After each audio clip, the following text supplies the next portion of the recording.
车辆是否很久没有骑？记得一定要请身边的人帮你骑。这个客人他进场的时候无法发动，他已经有一阵子没有骑了。来看一下这里，这个是汽油泵补，汽油泵补现在有在打的声音，汽油泵补的压力却不足。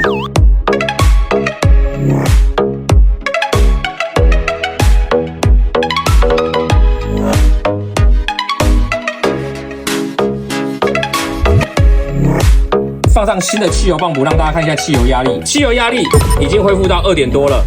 你的车辆是否很久没有骑？记得一定要请身边的人帮你骑，不然汽油就会变质，就会造成泵卡死。